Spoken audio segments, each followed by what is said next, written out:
ফের সম্প্রীতির নজির নদিয়ায় হিন্দু ভাইয়ের পরলৌকিক ক্রিয়ায় সমস্ত দায়ভার গ্রহণ করল মুসলিম ধর্মাবলম্বী যুবক।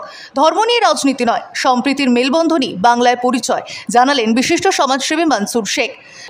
না, এটা পরিষ্কার। আপনারা জানেন এই বাংলা নজরুলের বাংলা, এই বাংলা নেতাজি সুভাষচন্দ্র বসুর বাংলা, এই বাংলা কাজী নজরুল ইসলাম বাংলা।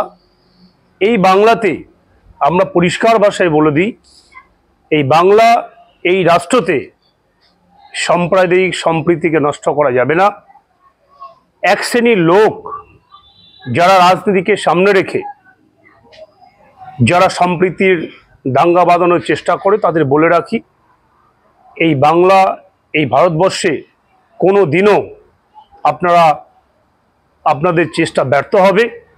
আজও সেটা আমরা বার্তা দিলাম যে সম্প্রীতি রক্ষায় হিন্দু, মুসলিম, শিখ ও জৈন, বৌদ্ধ সকলে আমরা ভাই ভাই, সকলের পাশে আমরা রয়েছি, নিজের প্রতিবেশী এবং পাড়ার গ্রামের বন্ধু বান্ধবদের মতো।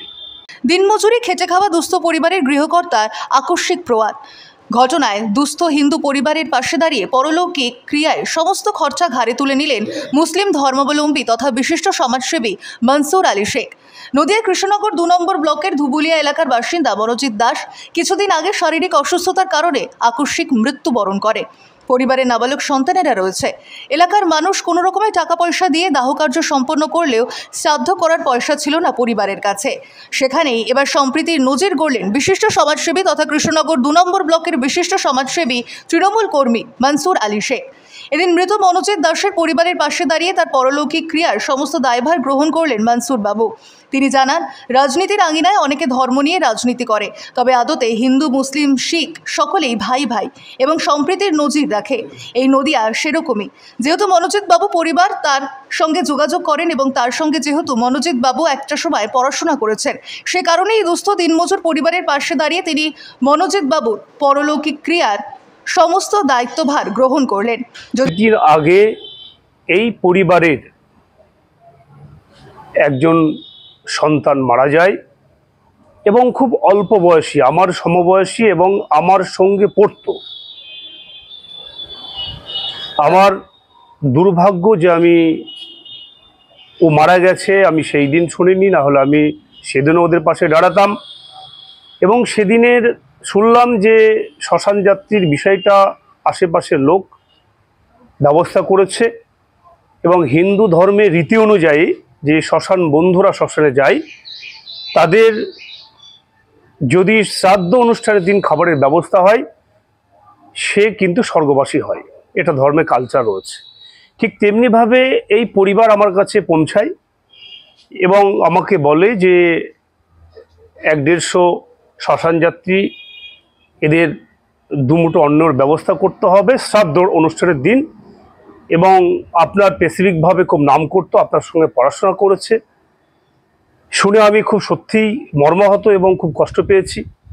3 জন সন্তান রয়েছে, খুব ছোট ছোট নাবালক। তখন আমি ওনাদের বলি, ঠিক আছে তোমরা যাও, আমরা দেখছি। এবং ততপর আমি একদিন পরেই ওনাদের বলেছি যে আমি 150 লোকের যে খাবার ব্যবস্থা, যারা পেট পুরে খেতে পারে এবং ওর জন্য আশীর্বাদ করতে পারে ভগবানের কাছে, সেই ব্যবস্থা আমি করছি। তাই যথাযথি আজকে চাল, ডাল, মুদিখানা থেকে শুরু করে ছেলেদের বস্ত্র এবং ওর মায়ের জন্য এবং যে মারা গেছে সেই বন্ধুর স্ত্রীর জন্য বস্ত্র নিয়ে যথারীতি টাইমে আজকে আমি হাজির হয়েছি। মনসুর বাবুর এই উদ্যোগকে সাধুবাদ জানিয়েছে মনোজিৎ বাবুর পরিবারের লোকজনও। আমার সামনে কিভাবে মারা গেছিল?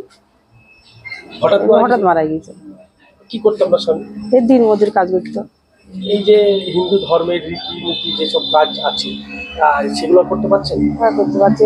আপনাদের সহযোগিতা করছে? সহযোগিতা আমার দাদা করছে। কোন দাদা? নাম? দাদা হচ্ছে মনসুর দা। গত কয়েকদিন আগে আমার ছোট কাকা মনোজিৎ দাস দিনমজুরে কাজ করে, আকস্মিক তার মৃত্যু হয়। তার 3টে ছোট ছেলে লেখাপড়া করে, একমাত্র পরিবারের উপার্জনকারী হঠাৎ মারা যায়।